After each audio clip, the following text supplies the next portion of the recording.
I'm really excited to welcome to this first conversation a number of artists and creators who have spent quite a bit of time in the digital space and quite a bit of time in the creative space. And the purpose of this conversation is really to understand and have a discourse about the role of digital technology in their personal career, but also in the way they interact with their own creativity and the work that they do. We will have we'll give each participant a few minutes to introduce themselves. I think they will do that much better than I will. But I'm extremely honored to bring on these four amazing individuals to this panel discussion.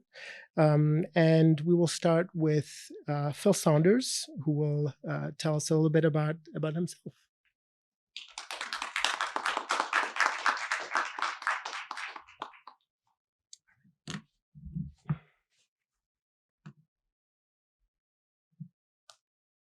Everybody. Thank you, Safir.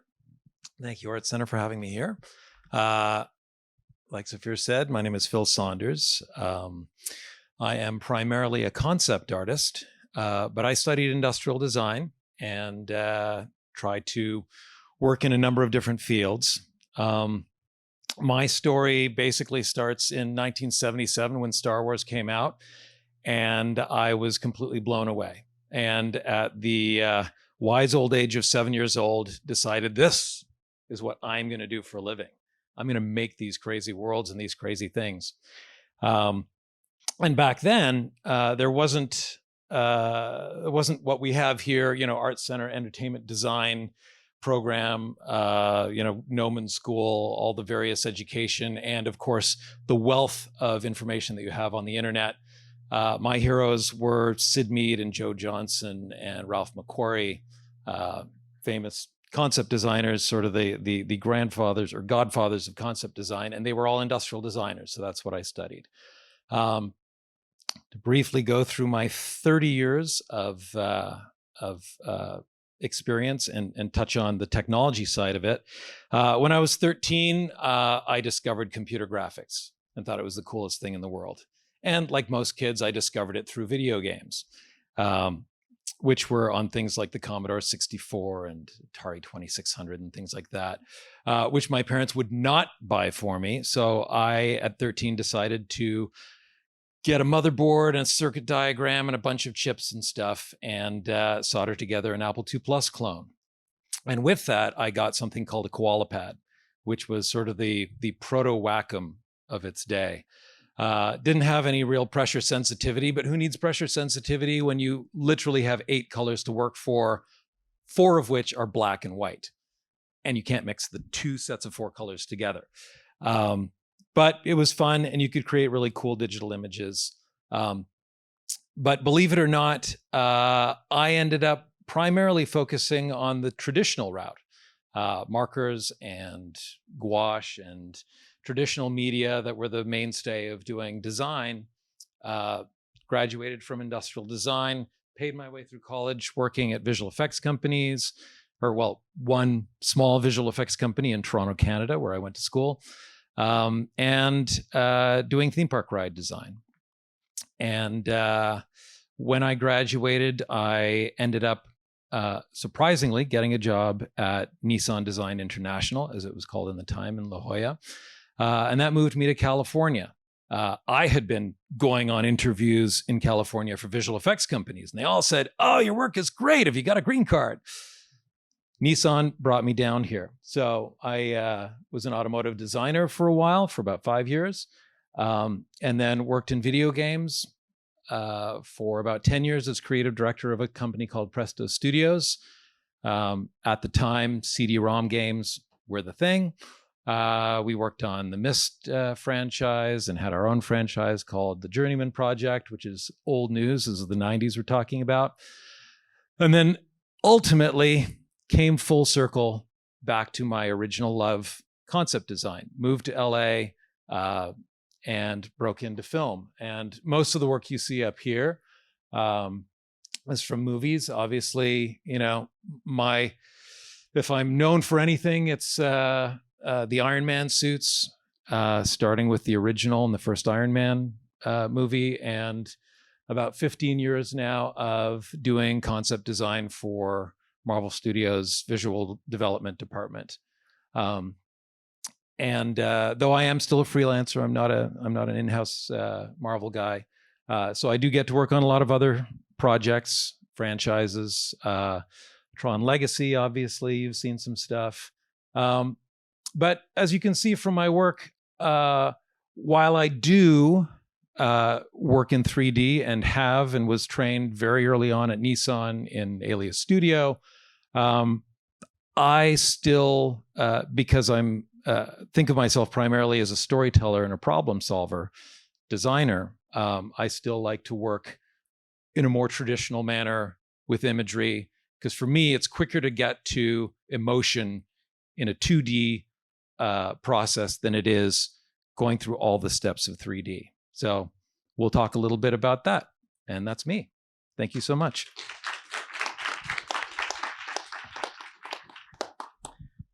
Thank you, Phil. So besides Rob and Phil, who are here in flesh, hopefully, we also have two participants who will be calling in via Zoom. And I would like to introduce the next participant, Mana Koike, who's going to be beaming in from up north. Can we switch over? Oh, there you go. Hello, Mana. Hi, Safir. Hi, everybody. All right, take it away. So, as you can imagine, digital creation is such a fascinating topic. But I have to say, I'm a super analog person. Ever since I was little, I've always loved tactile experiences like textured paper books and subtle nuances, like handwritten cards instead of emails. So why did I choose to be in the world of digital creation? In summer of 2019, I participated in an ArtCenter Study Away program in Portland, organized by Kevin Beard. The program consisted of 5 back-to-back very intensive projects under the mentorship of ArtCenter alumni and other industry-leading professionals. And as part of this challenge, I was introduced to a 3D tool called Gravity Sketch. And as someone who had never put on a VR headset, this was very intimidating. And this was exactly how I was feeling. But once I just jumped in, I was obsessed. I felt free from all the constraints like borders, boxes, gravity, and I really had a lot of fun, which, I mean, at the end of the day, we all need to have fun, right? It really changed how I ideate, collaborate, and share ideas. And that's when I thought, this is where I want to be. And after the program ended, I continued to pursue this path during my internship and graduation semester, working on apparel concept creation with Safir's advanced digital creation team, really exploring all in VR, retail concept that enhances product purchasing experiences. And really pushing digital creation tool, making garment patterns, simulating fit, all using digital tools. And today, even as a working professional, I'm still a student, pursuing my passion for math, data-driven design, and robotic fabrication. So to me, creative tech together really enable us to go beyond. And I'm super excited to discuss creative tech with you all today. Thank you.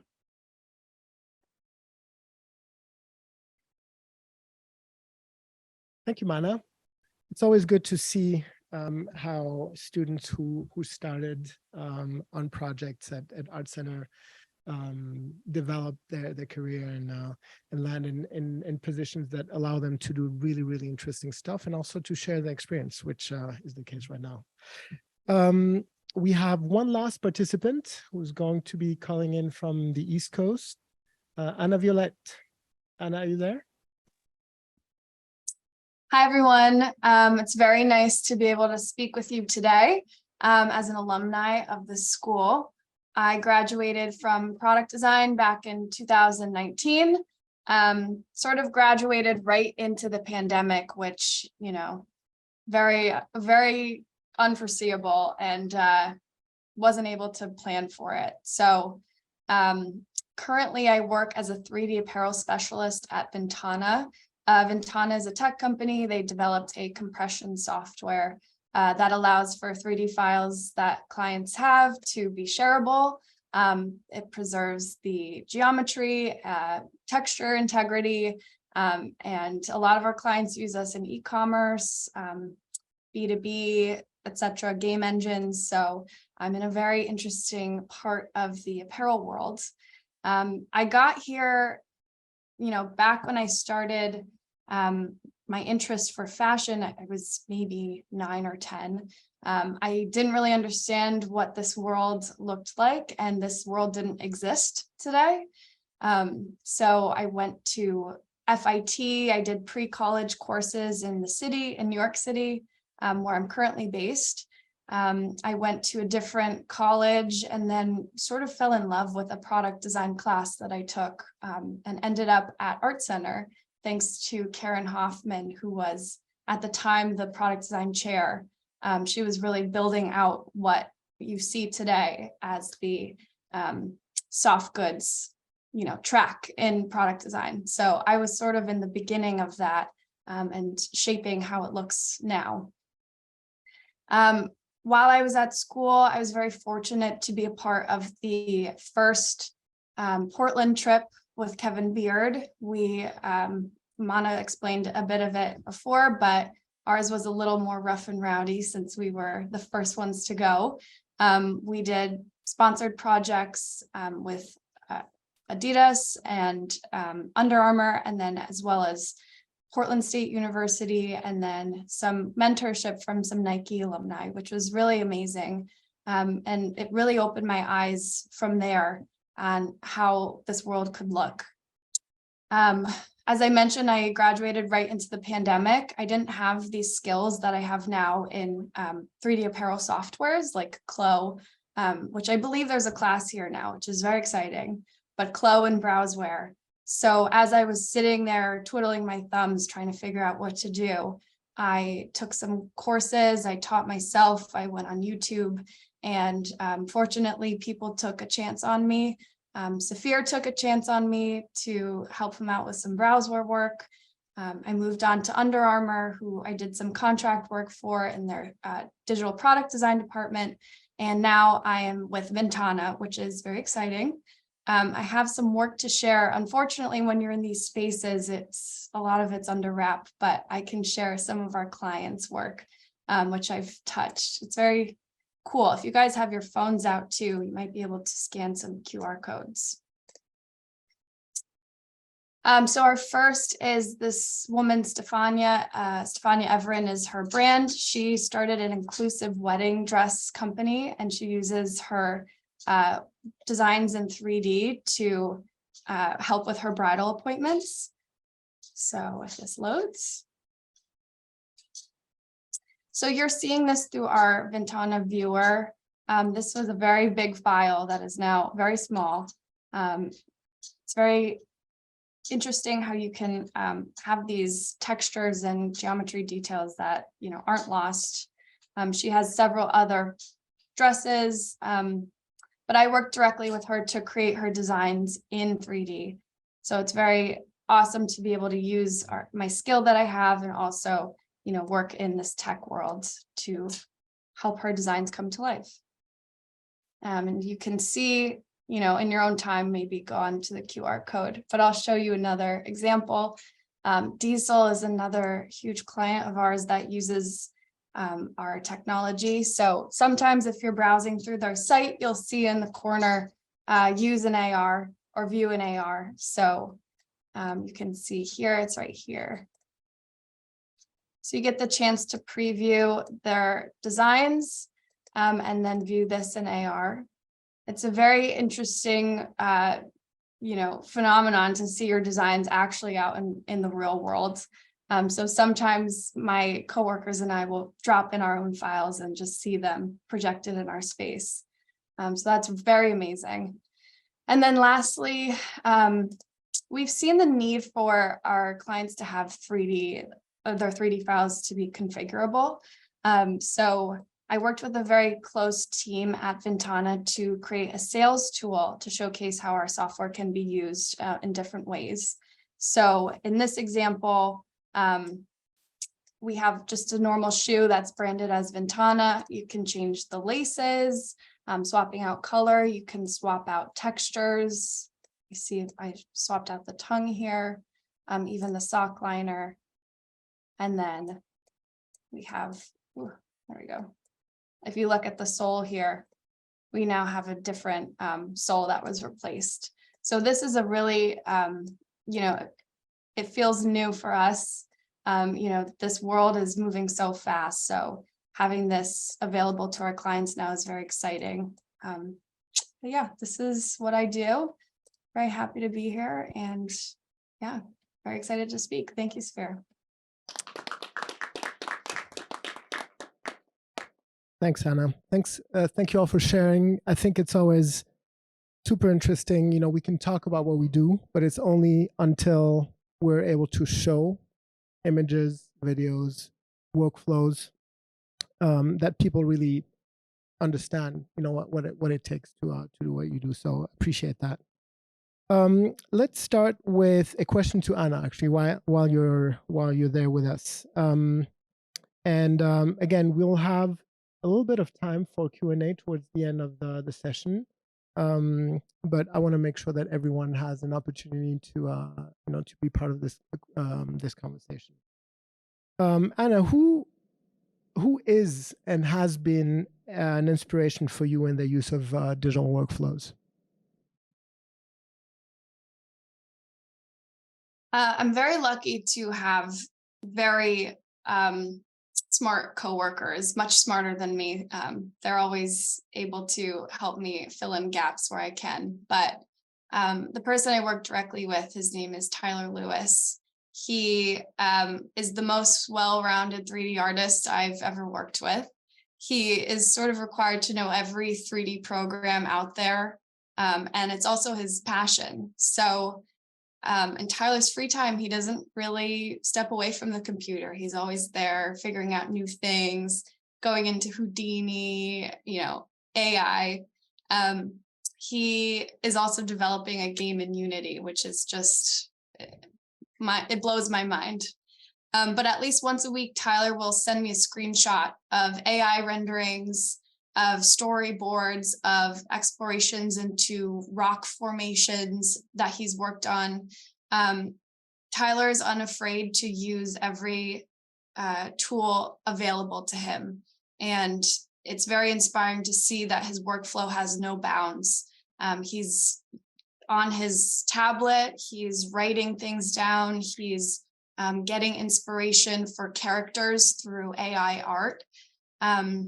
He is exploring his digital landscape to its fullest extent to not only become a better 3D artist, but a better teacher, a better game designer, just everything. So I've tried to use Tyler's workflow in my own work and also in my personal work, just to be unafraid to go into different 3D softwares and not limit myself to the ones I'm so comfortable in.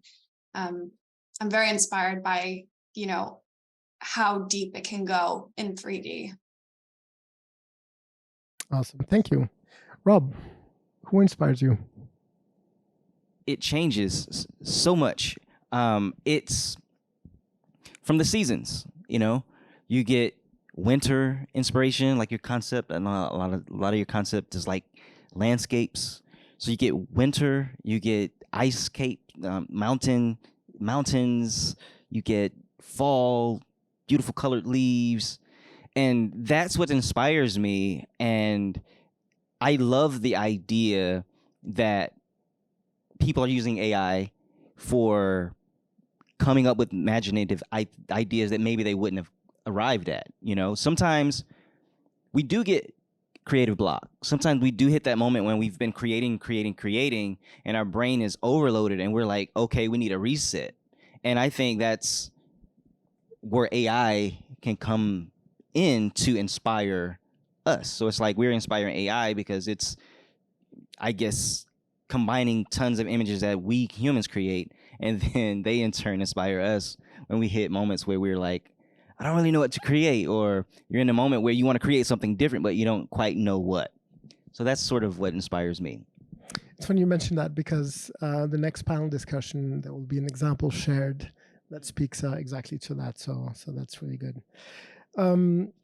Phil, let's move to you. And at any point, if any of you four want to jump in and answer a question that I ask, please, I feel like we have big brother, two big sisters looking down on us. But yeah, please feel free to jump in. But this one, we'll start with Phil. Sure. What are the things you're able to do now that you were not able to do before? What are the Oh, wow. 1-2 things that just were a trigger for you?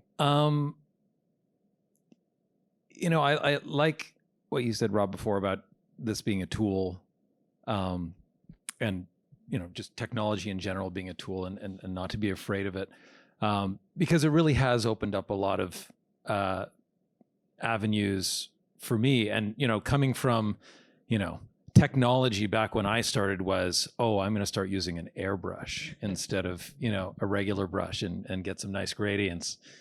Boy, that's cheating.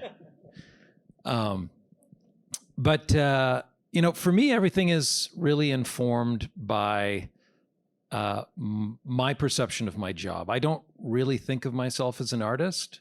I think of myself as a designer, right? And a designer is a problem solver. That's really what we're trained to do. We're sort of a specialist at being a generalist, right? I mean, I've had to do all kinds of things throughout my career. Like at Nissan, we took on product design projects, and we had to do ski boots for Salomon, or golf clubs. And I know how to ski, but I don't know how to golf. So it's sort of like this role-playing job.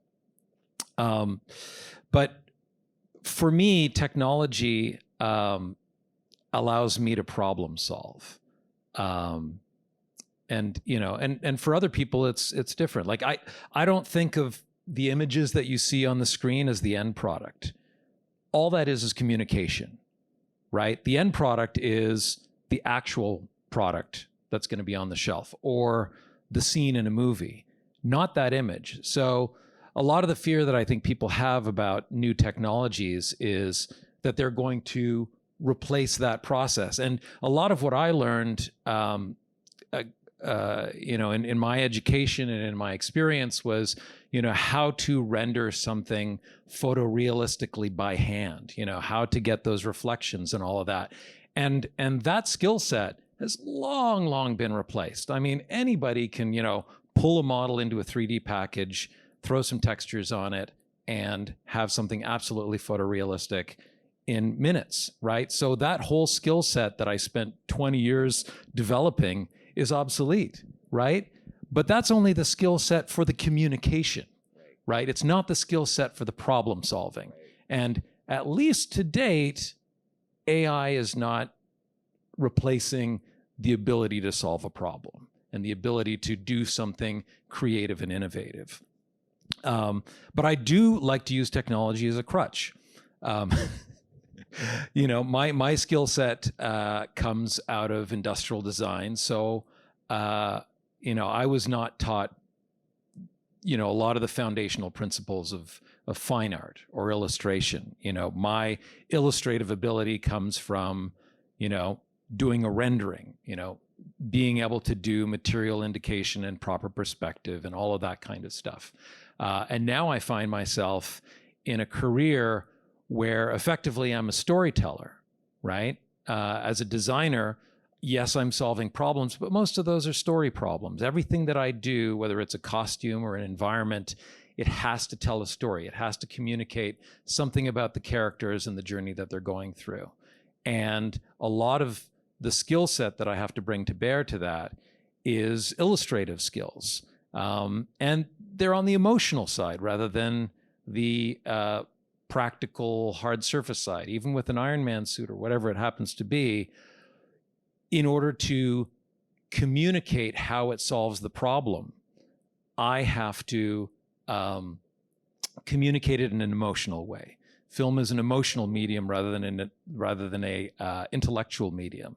And so, coming from someone who was not a figurative artist, I find myself in Photoshop, for example, probably using the liquify tool more than the actual brush, right? Because I want to get to that emotional thing. I want to get to the image that's going to grab your attention, that's going to convey, you know, the mood and the character and all of that as quickly as possible.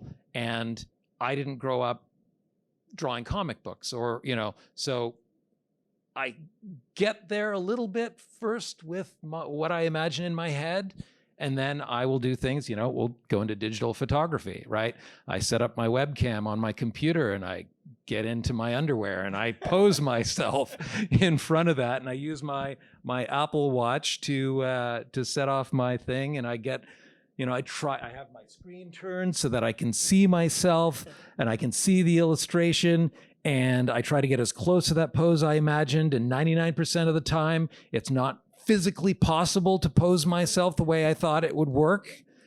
So that's what I'm talking about in terms of using it as a crutch, using it as a way of bridging my skill set to the goal that I'm trying to get to in terms of communicating design. That's funny. You know, now I love the story you're telling about the setup.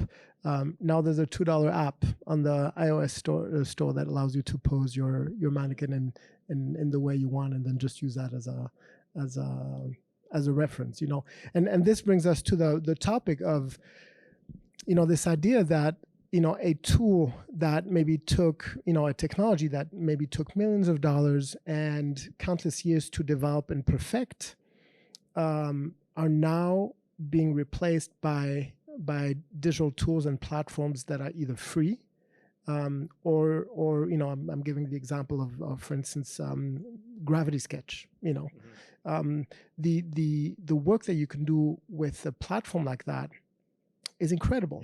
You know. And I remember when, you know, after I graduated from ArtCenter, we had to buy a license of Alias because we were doing some contract work. Yeah. It was $70,000, you know. I remember that. And at the time, or at least when I was on Alias, it ran on a $100,000 Yes. Silicon Graphics system, and, you know. Yeah, exactly. So I was wondering, if maybe this is a question for Mana, because we talked about artificial intelligence, and I think Mana, you're studying computational design. This topic has probably come up quite a bit, and I know it's top of mind for a lot of us. How do you feel about the role of artificial intelligence and the role that it's playing in creativity in the creative space? You know, are you know, like you mentioned, you know, are you nervous? Are you excited? Are you confident? Yeah, I mean, the short answer is not at all. I'm not nervous. And I really love the story, Rob, you told about, you know, there's first camp who's really excited, you know, seeing Midjourney or Jolly, and then there's second camp. And then I've seen lots of people from the second camp saying, you know, AI is going to take over our jobs, you know, AI ruins our creativity, or, you know, if you're making art using AI tools, you can't call yourself an artist. And I really don't think that way. I really don't fear the AI itself. And we've been talking about fear a lot during this panel, but I think it's more about how we use AI, not really what AI does. And I feel, you know, creative and tech need to work together. You know, we can't work without one another. especially in computational design. People expect you, if you're a computational designer, to create something that you press button and then it creates, this wonderful final design that's like polished and perfect. And I don't see it that way. I see AI or advanced technology tool as an inspiration, as way to create something that inspires you. Like Phil mentioned earlier, it's the results that you get from this advanced technology. It's not the end result. It's the tool to inspire designers, creators, artists. And yeah, so I believe our AI or any advanced technology tool is a really eye-opener or tool to create or open the door to creating something that we can never imagine without having that tool. So no, I'm not nervous. I'm the excited. I'm part of the excited group. And I know it's a topic you very eloquently addressed in your presentation. I was wondering if you had any more thoughts about specific instances where AI actually helps the creative process. Yeah, I think companies that are at the forefront of their fields are, for the lack of a better word, how the person who's the best, right? Whether it's Michael Jordan or, any amazing celebrity who's really, really good at what they do. You find yourself at the place where you're like, okay, now what? You're the best. How do you supersede that? How do you grow or evolve into something else? And I think that if we start to understand what makes us unique and special, we can, as human beings, we can pull from those things, and we can use those nuances, those subtle things that makes us all unique, and we can add them together. Like you have peanuts and you have berries, and on their own, you eat peanuts like your what do you call it? Trex mix or whatever. You're just eating peanuts. Or you have jam and you just want to eat jam. But now you squash the nut and now you have peanut butter, and now you squash the berries and now you have jam, and now you have peanut butter and jelly from those two things that seemingly didn't really go well together. So I think a sandwich again.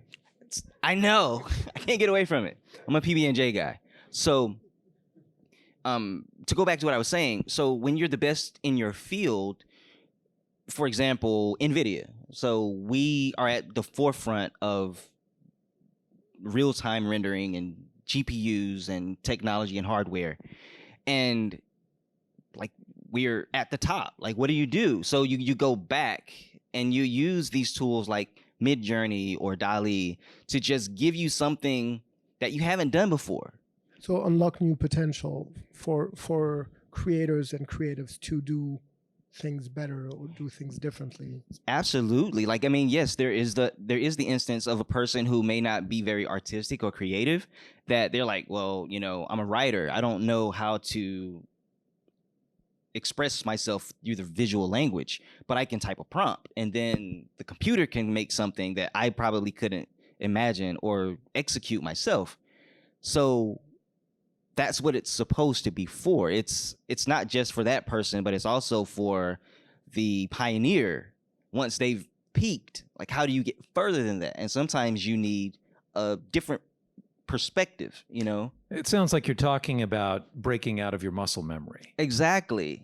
And especially when you're really good at what you're doing. Like, you're the best pianist ever, and people come from all around to hear you play. And now they're like, when's your next album? I hope it doesn't sound like the last. What do? Well, Well, there's another important point that I think we need to maybe discuss or understand is understanding what machines are good at and what humans are good at, right? Human beings are really good at asking questions, questioning things, breaking patterns, understanding, hey, what if? Or why couldn't we do this? Or why, the whys. Machines are really good at bringing answers, right? Because of all the data that exists around us, they can parse things and then they can bring answers.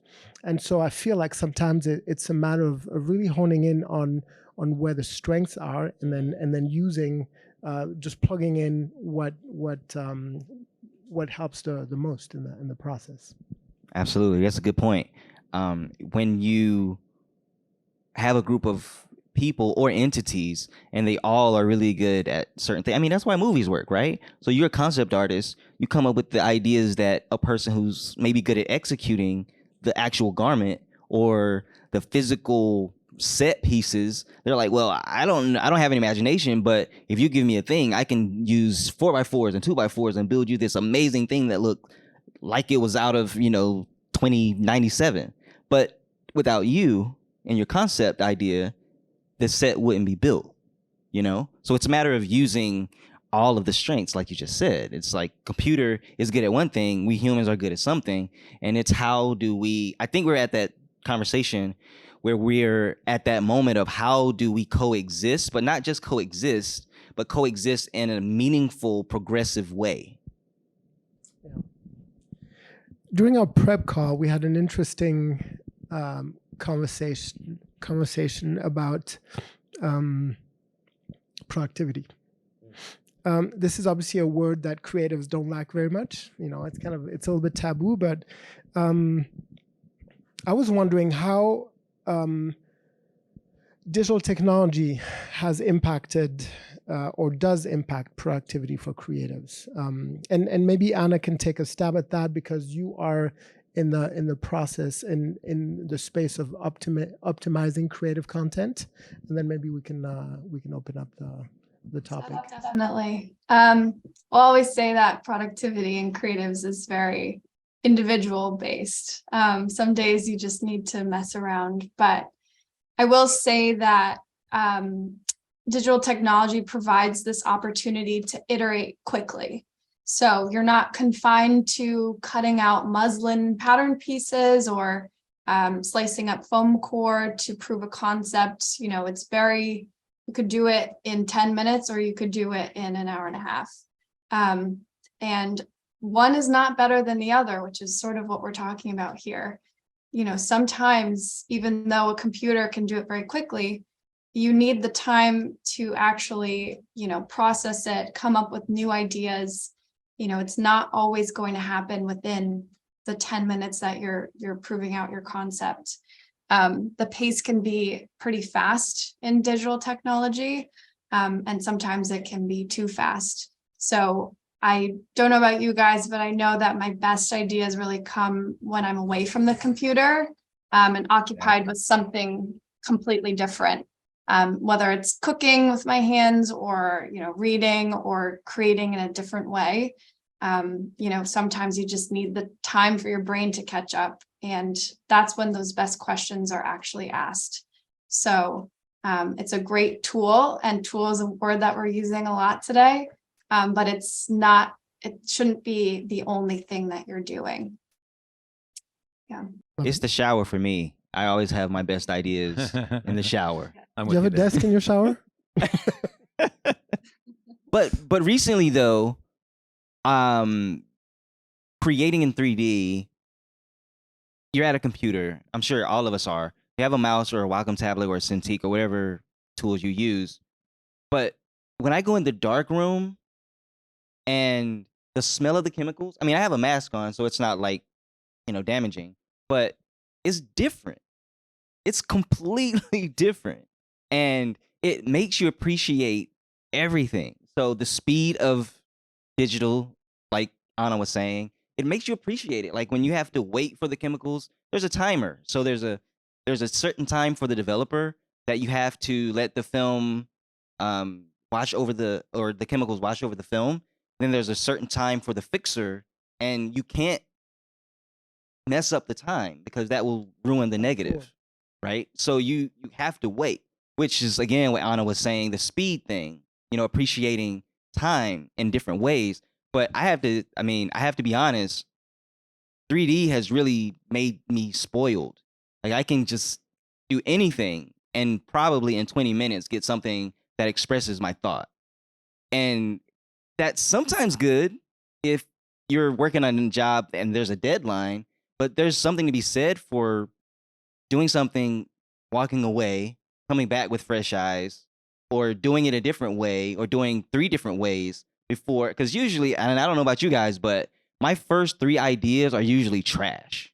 Like the first 3 or 4 are like nowhere near what the final thing is. But you need that time. The time itself is almost a tool itself, Well, I think one of the things that if there's any, potential pitfalls to technology and tools, it is in that area of productivity, because with the productivity comes the expectation of the productivity, right? The fact that you can generate so many iterations of something gives the client an expectation of all of these iterations. And, when I first started working, the expectation was, okay, well, here's a design problem. What you wanted to do is you wanted to develop 3, maybe 4, good solid concepts that would solve the problem in different ways. But any one of those 4 would be, a really solid direction to go in. And that's what you presented to the client. And nowadays, there's this expectation of, we're going to fill a wall with imagery, right? And we're going to go catalog shopping out of that imagery, right? I like a little bit of this and a little bit of that. And at that pace, you can't really do the problem solving, right? That stuff takes time and analysis and research and lateral thinking and all of that kind of stuff. And there's a danger sometimes when your client doesn't necessarily, or they can conflate, particularly now when the imagery that you can create is effectively a picture of the final product or a final frame of film.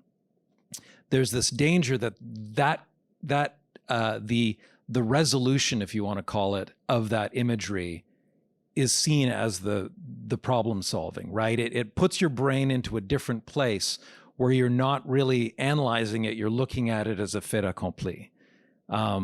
Rather than, back when your first presentation was a little bit looser, a little bit open to interpretation, then people started interpreting, people started looking at it, seeing different things in it. Like if you did a sketch, they might read it a different way than you intended, and that led to something else.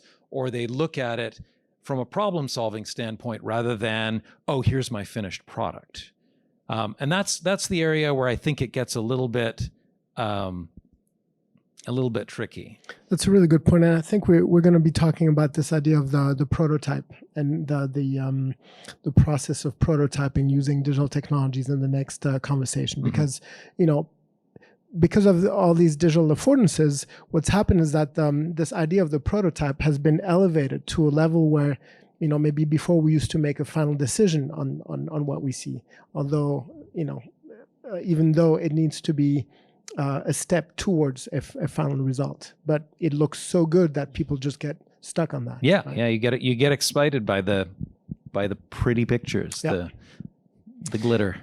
I'm going to open the floor up for questions. If anyone is interested in asking or answering a question, please raise your hand.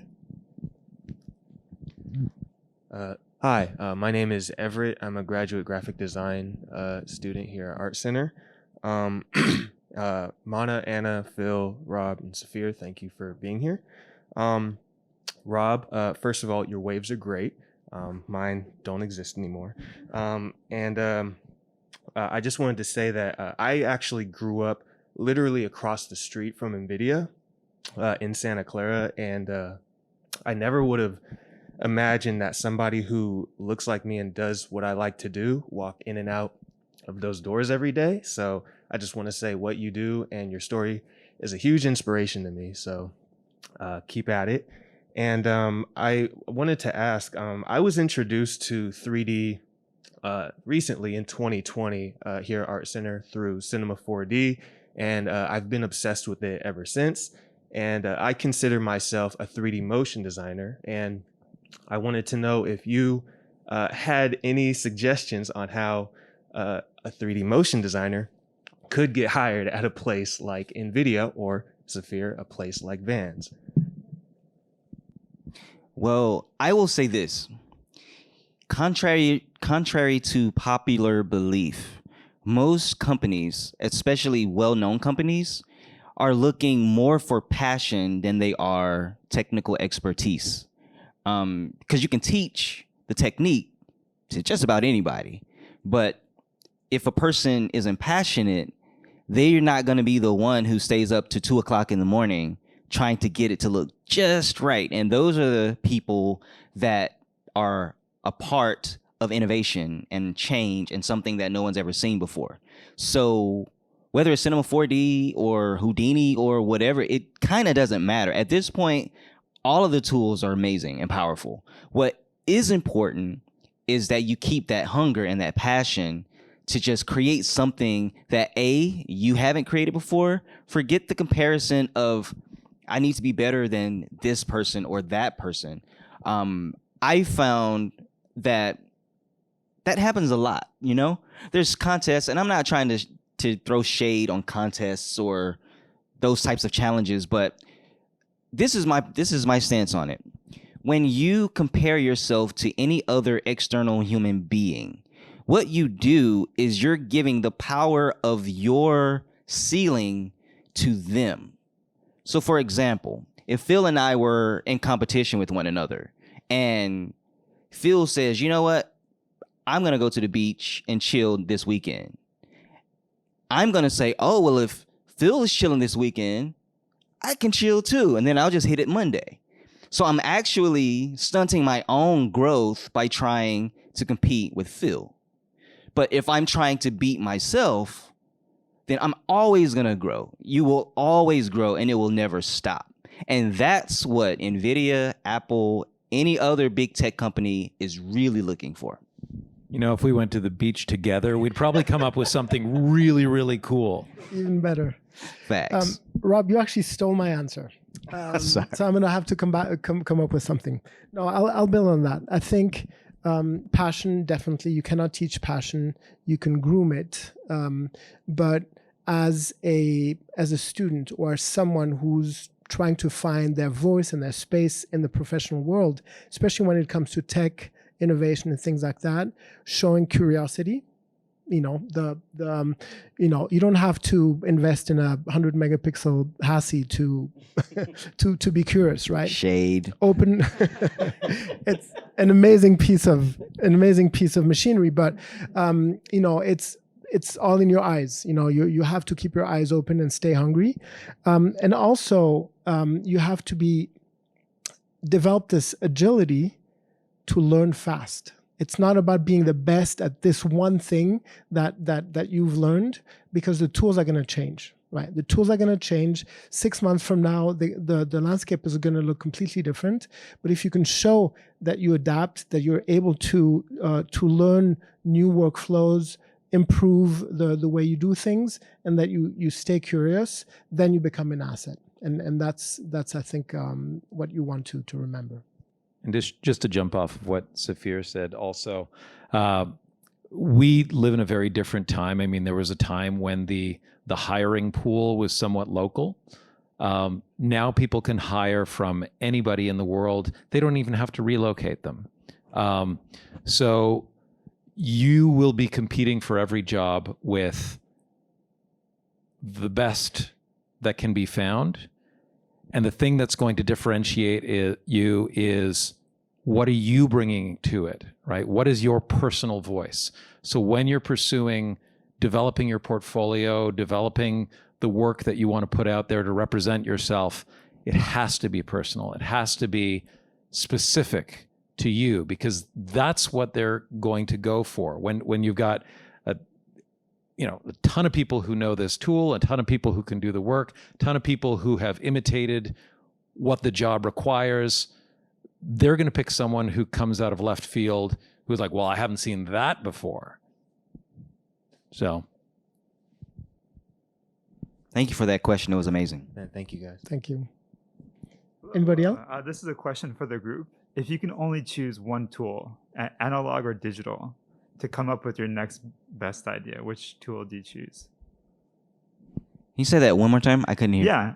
If you had to choose one tool, analog or digital, to come up with your next best idea, what tool do you choose? my brain. There you go. That's a good one. I would say pen and paper.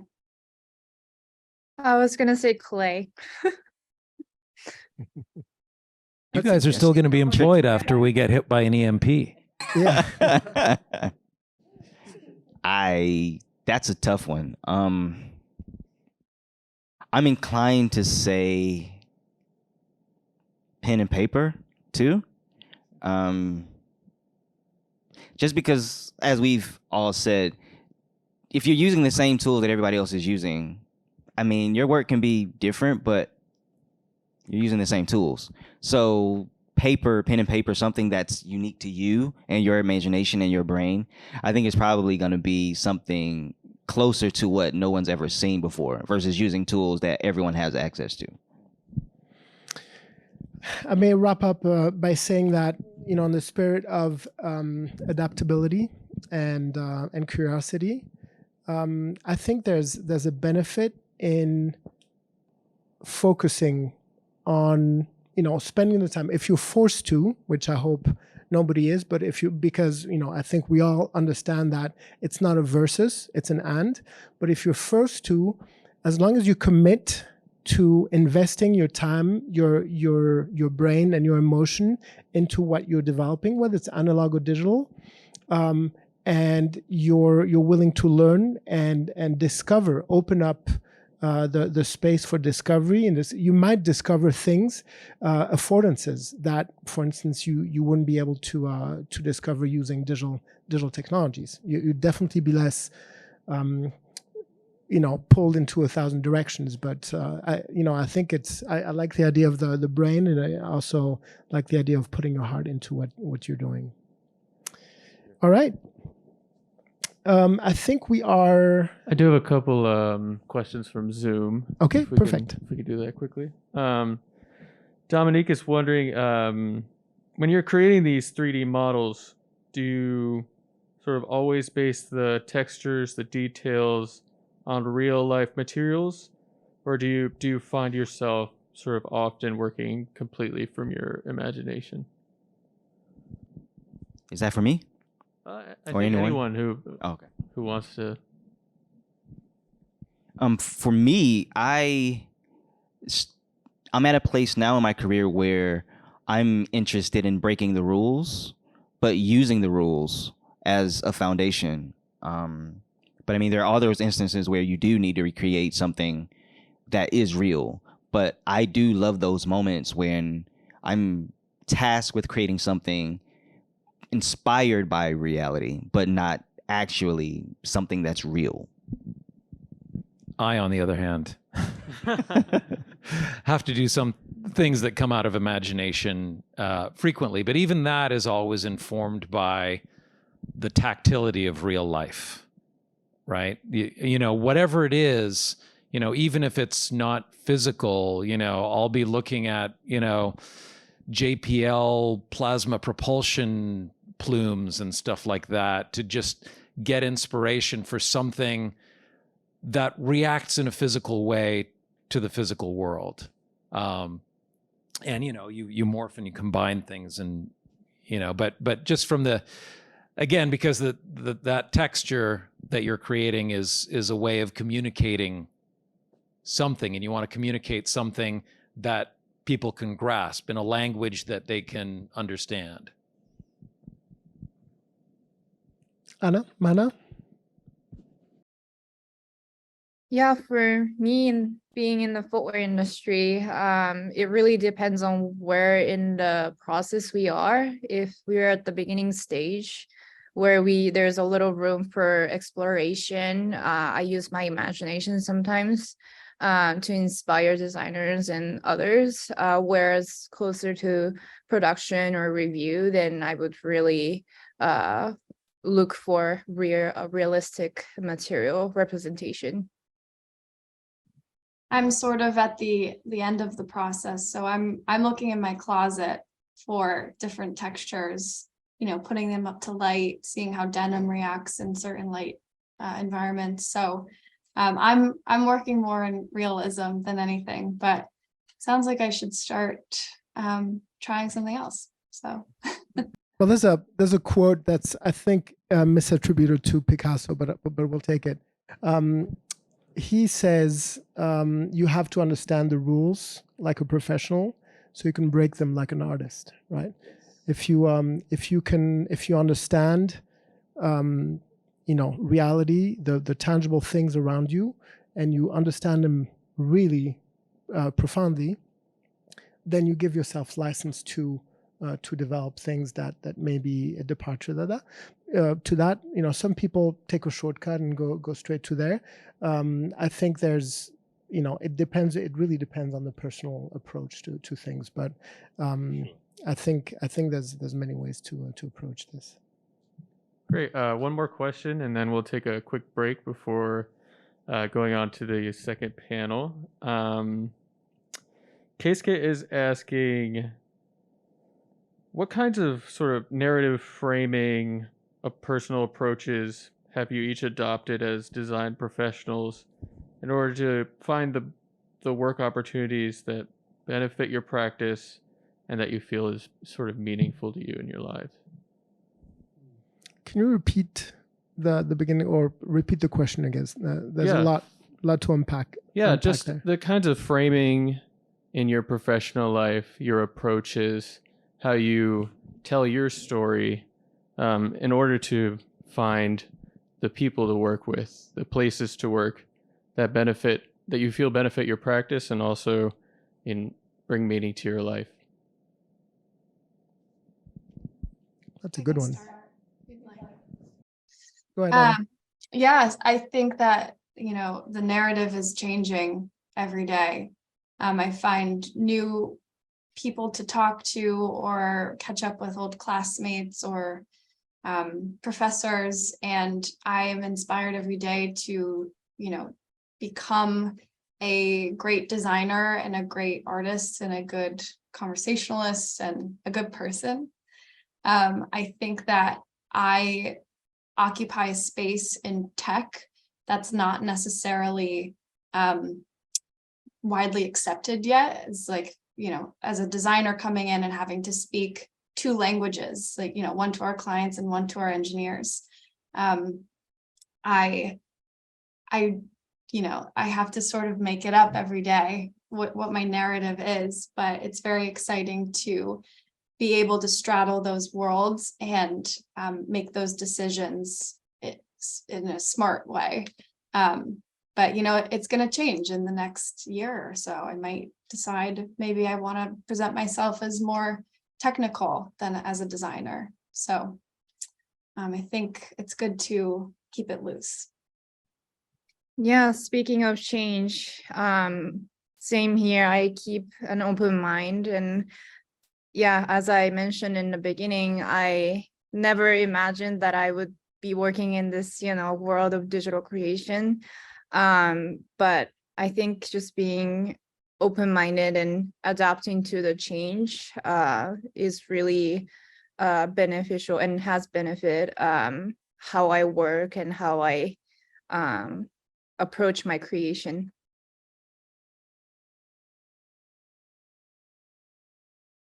I guess I'd say, for myself,